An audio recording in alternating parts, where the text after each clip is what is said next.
Bem-vindo ao Papo Aberto.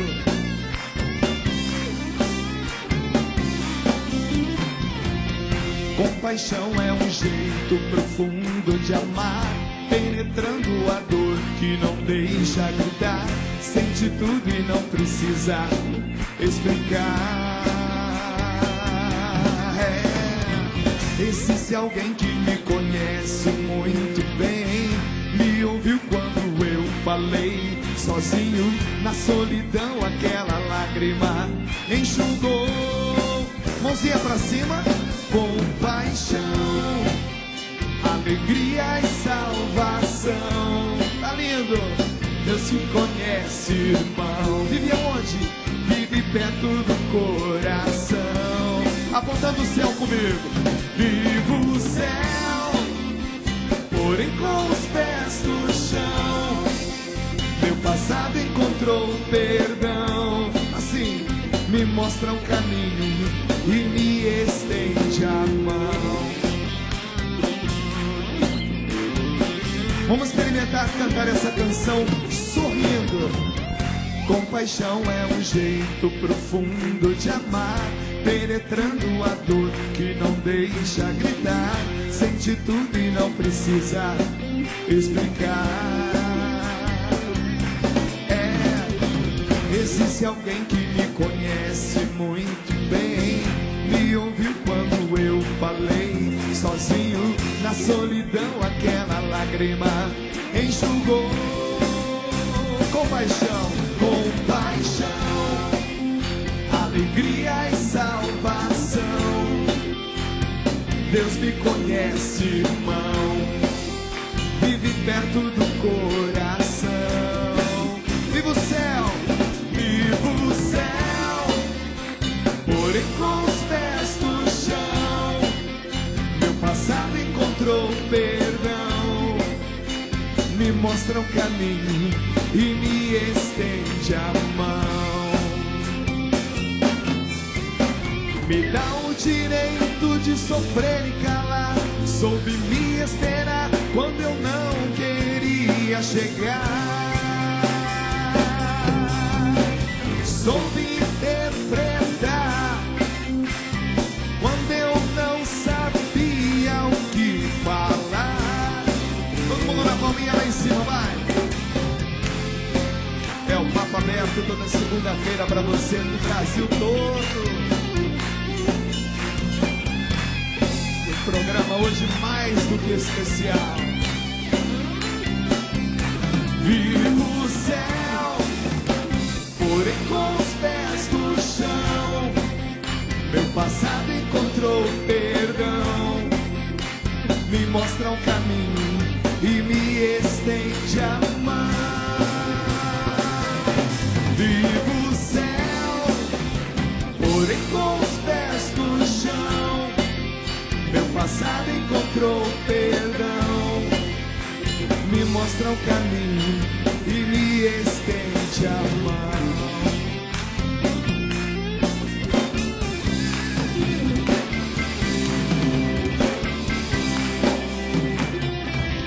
Começou a semana.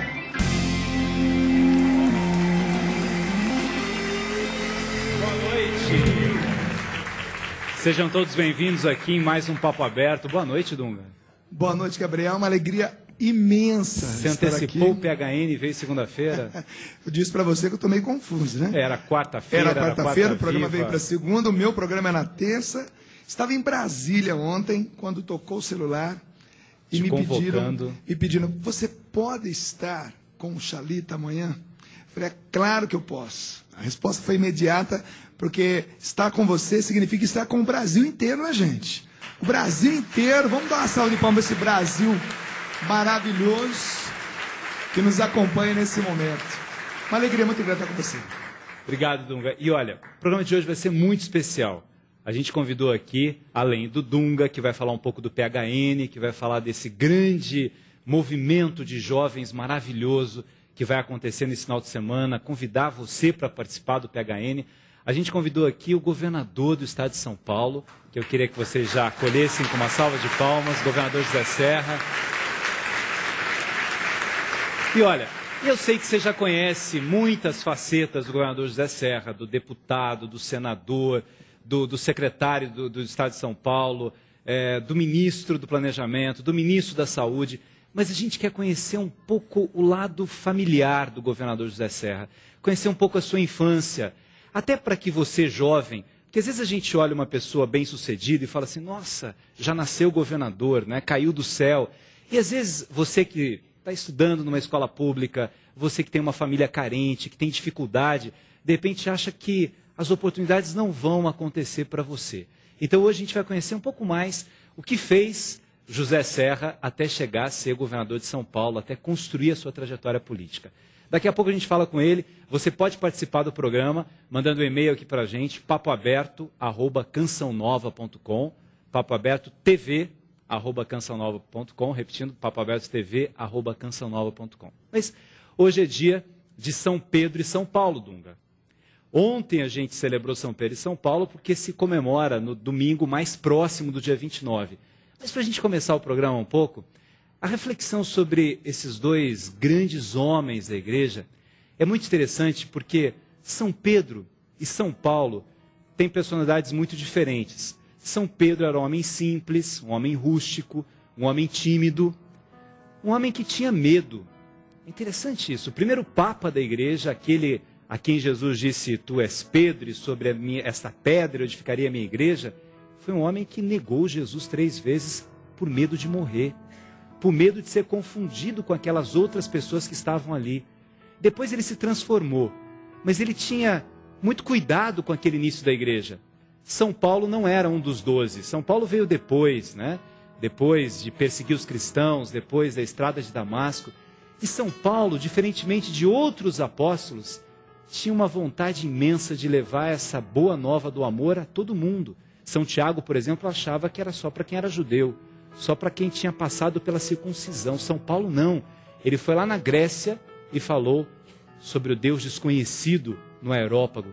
Aliás, o governador José Serra fez uma homenagem agora a São Paulo, ao Dom Odilo, ao cardeal, e fez um lindo discurso sobre São Paulo, pegando trechos das cartas de São Paulo.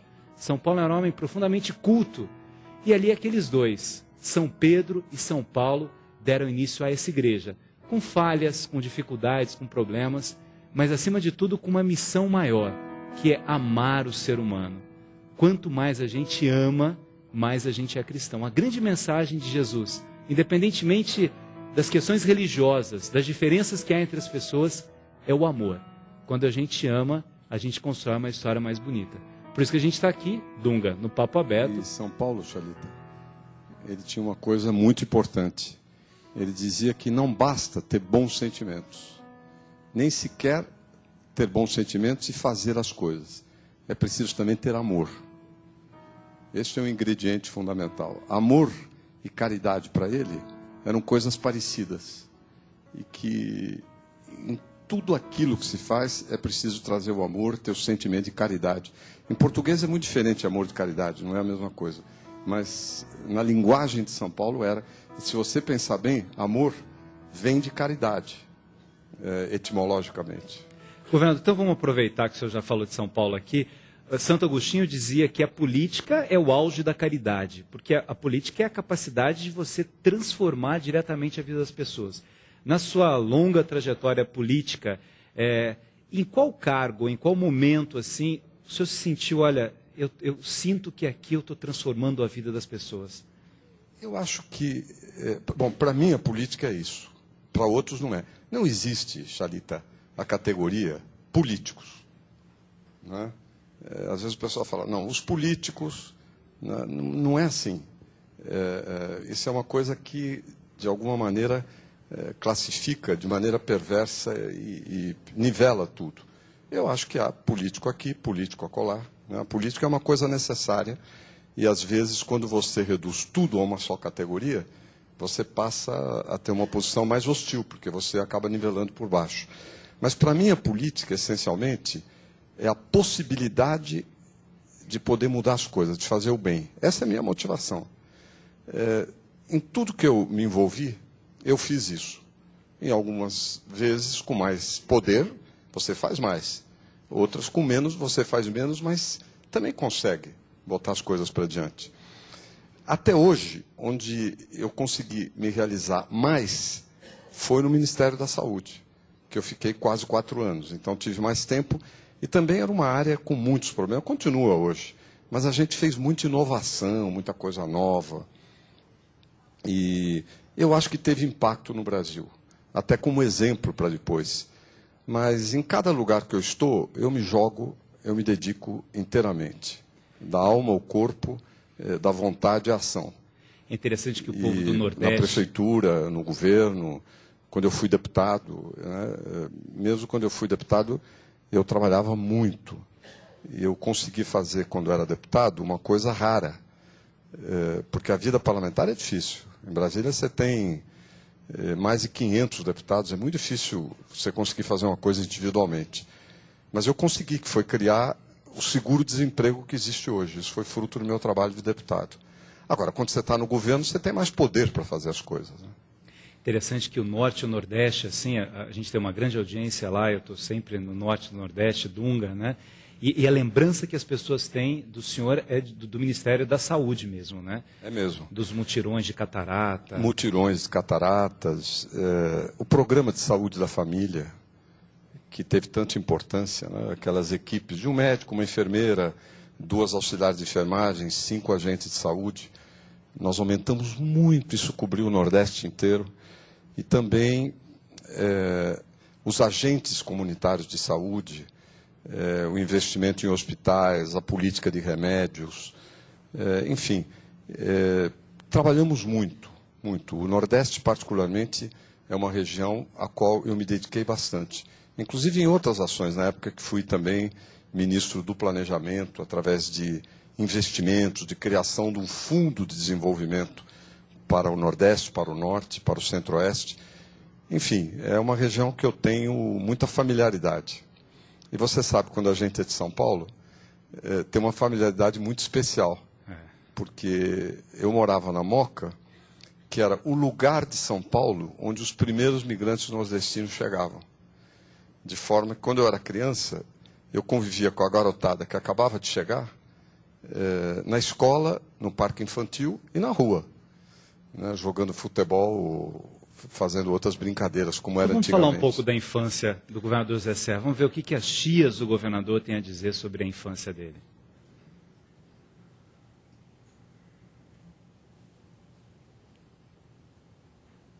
Está entrando?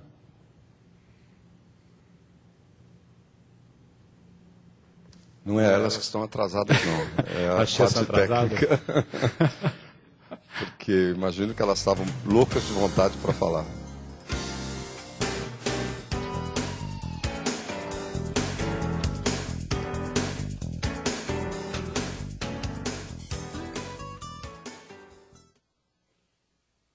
Eu adoro ele.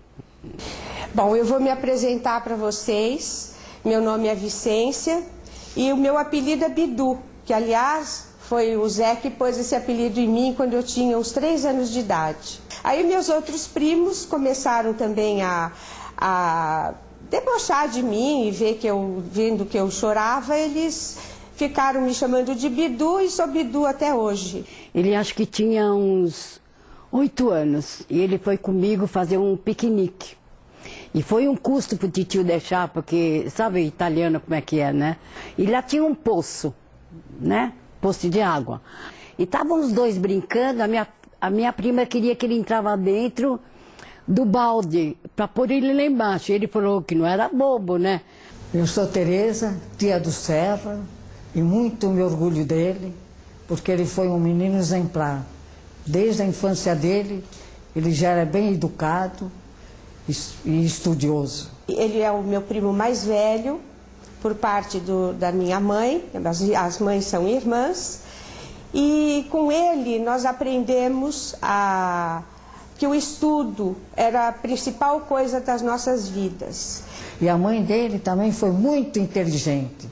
Ele, na casa da mãe, ele tinha um quarto separado, ele se fechava, estudava, que a gente até esquecia dele. E só estudava, estudava, estudava.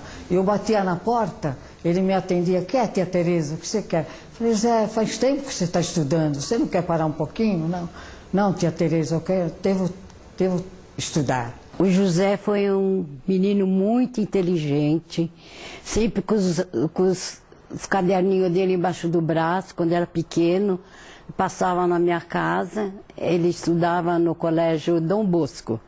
Eu sou a tia Carmelita, aquela tia Coruja, eu sou, entre as 4 filhas, eu sou a mais nova delas, e eu amo muito você, viu, Zé? A titia é aquela tia que baba por você.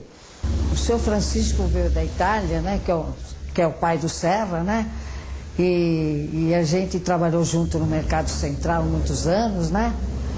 E de vez em quando o Serra ia no mercado.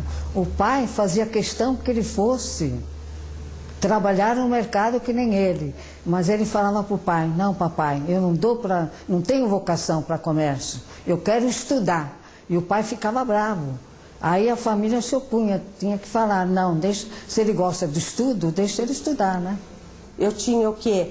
Uns 5, 6 anos, ele me fez decorar o nome científico da penicilina, que é dimetilaminofenil dimetilpirazolana. Nunca esqueci disso na minha vida.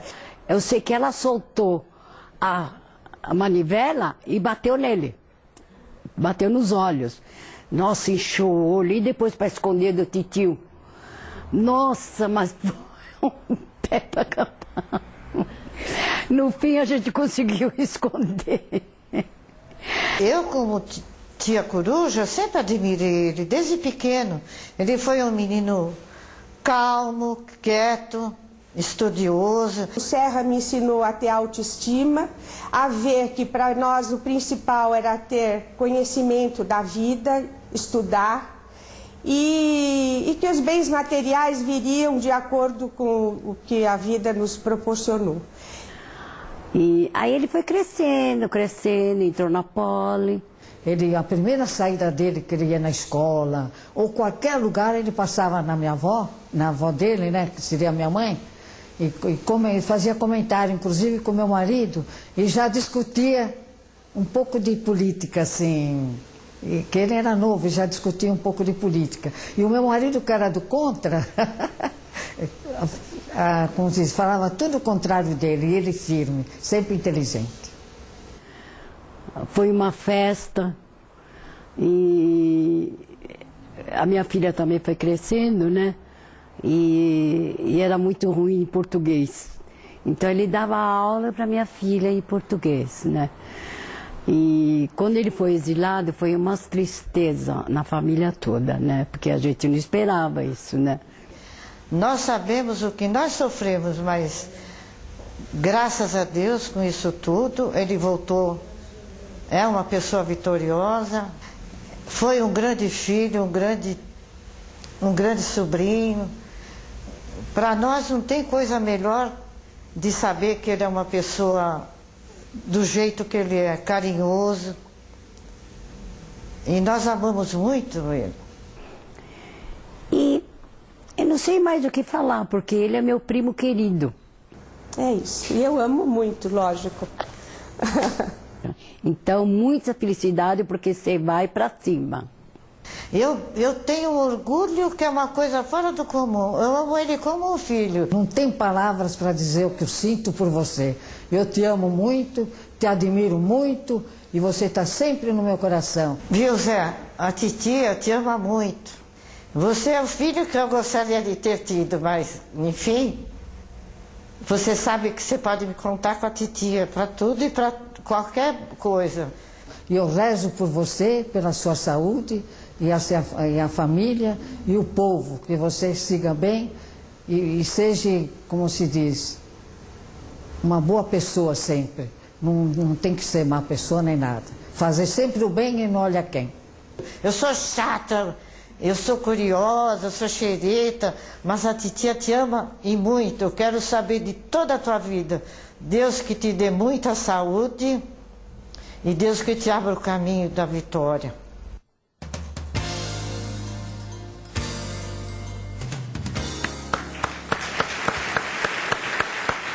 Quer dizer, falta de amor na infância não teve, né? É. Tem algum pouco de exagero.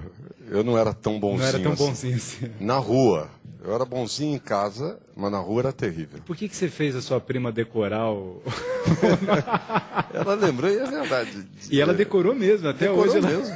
Não. Eu aprendi, porque era um nome muito comprido, me chamou a atenção. Dimetilaminofenil, dimetilpirazonal. Agora que ela falou, eu me lembrei. E aí eu fiz ela aprender. Vai saber com que instrumento de pressão. Mas o mais engraçado é que, quando eu já era adolescente, eu estava no científico. Antigamente, o ensino médio era dividido em dois, clássico e científico. Não era um só. E você escolhia. O científico tinha matemática, física, e o clássico tinha mais português, latim, etc. E eu comecei a dar aula particular de matemática, porque eu era muito bom de matemática. E ganhava um dinheirinho. Ia nas casas e dava aula. E eu acabei dando aula para minha prima. E ela ficava tão nervosa que quando ela... Até hoje, quando ela fica nervosa, a mão dela transpira. Então ela tinha que ter aula com uma toalha, assim, enxugando a mão. Você era um professor bravo, então? Não era bravo, era rigoroso, digamos. Mas na rua eu era muito sapeca. E na escola também. E esse era um problema. Agora, realmente elas têm razão. Em casa eu era um doce de coco. Que lembrança você tem do seu pai, Serra?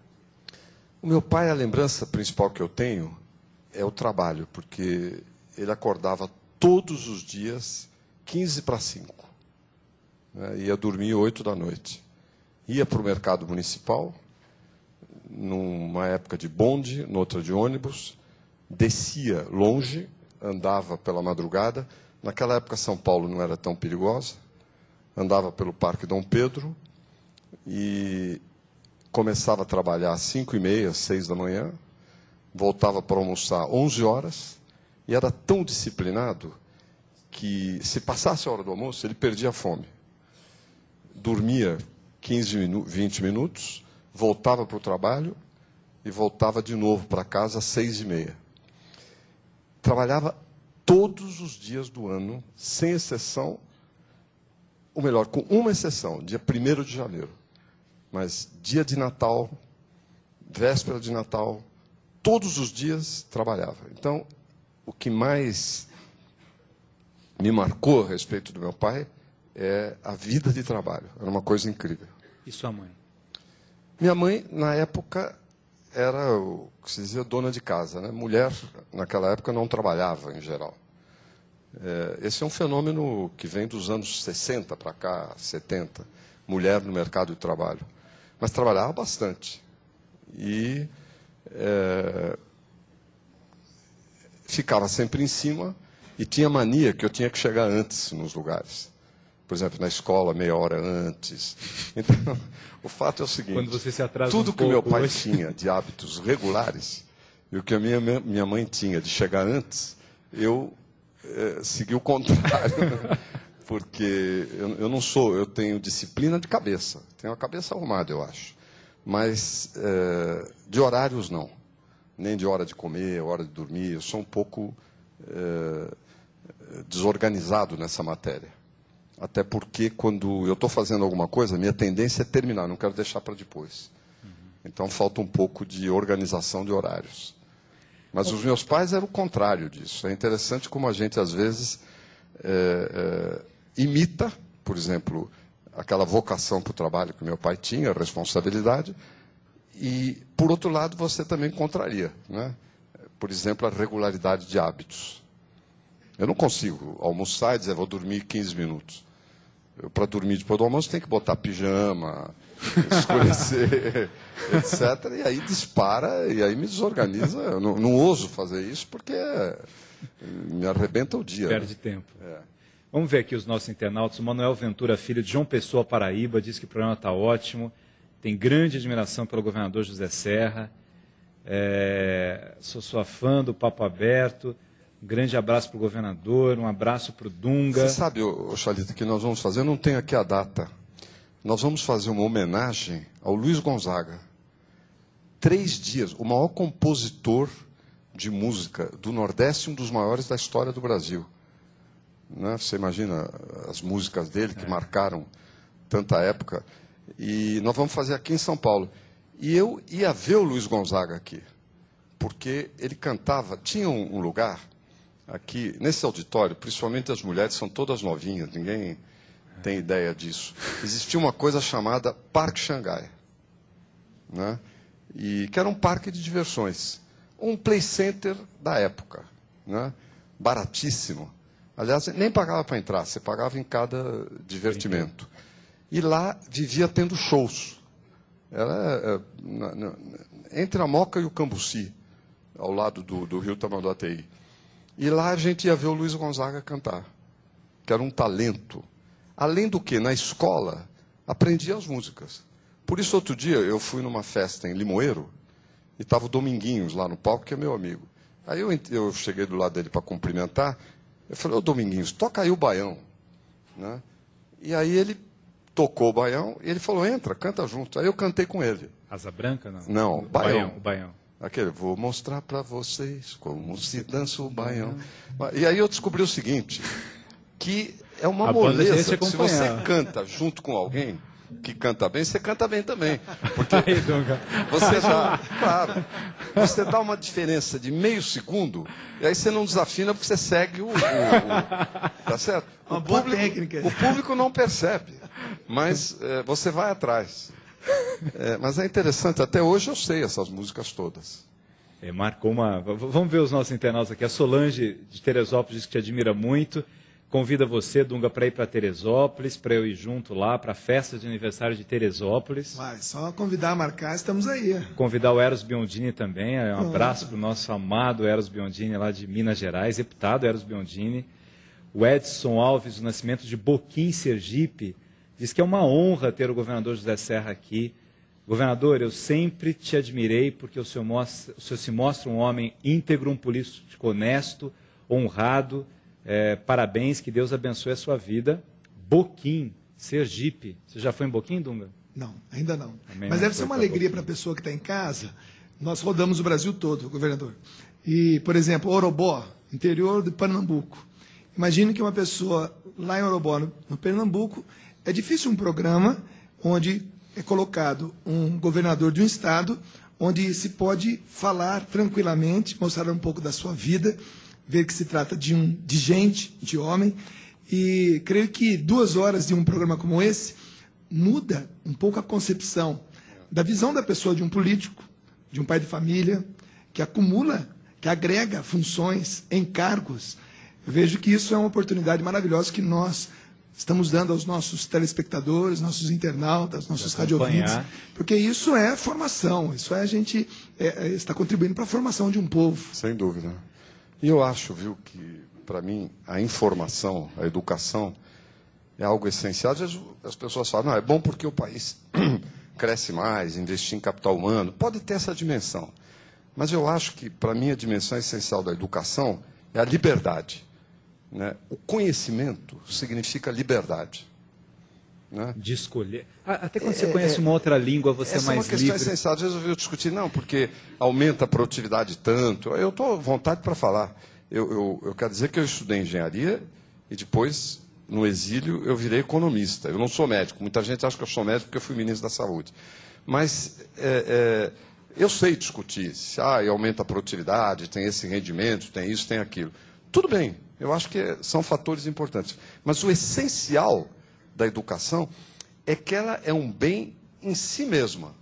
É bom ter educação, é bom conhecer, porque a pessoa vive melhor.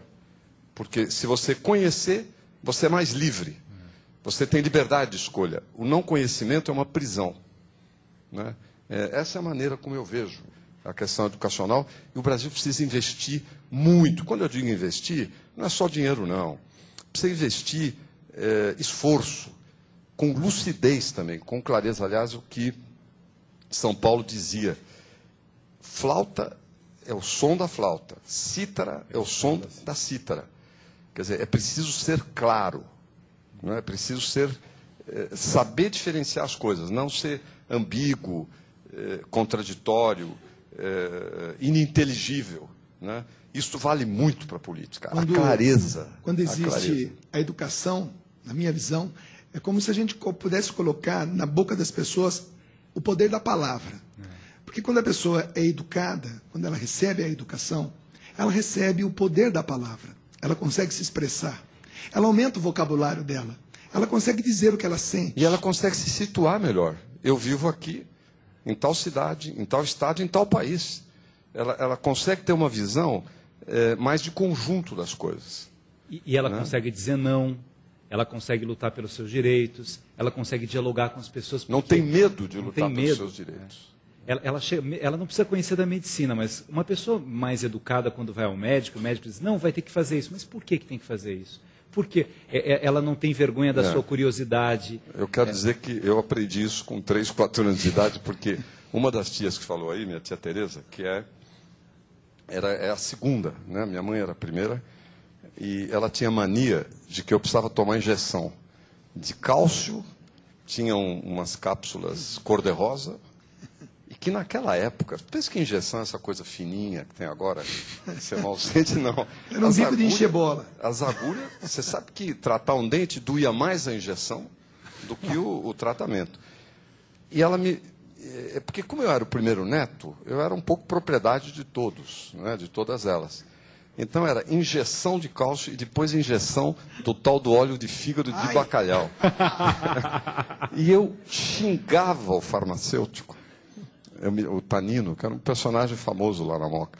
Eu xingava de uma maneira que vocês não calculam. Eu não sei nem onde eu ia encontrar as palavras, porque eu não me conformava. Essa história que você falou, eu queria saber por que tinha que tomar aquilo, né? Por que aquele sofrimento? Eu não gosto de tomar injeção. Olha aqui, a Cláudia Pires falou que conheceu o senhor numa palestra no antigo Banco Santos há mais de 20 anos. Bota tempo nisso. Ficou encantada com o senhor, mora em Minas Gerais hoje, é sua admiradora. E tem muita gente participando aqui, mas, Dunga, vamos cantar? Daqui a pouco a gente volta, fiquem ligados. A gente continua conversando aqui com o governador José Serra. Aproveitando que esse final de semana estaremos recebendo jovens e famílias do Brasil todo que estarão cantando conosco O Meu Lugar é o Céu. Vamos ficar em pé, gente? Vamos lá!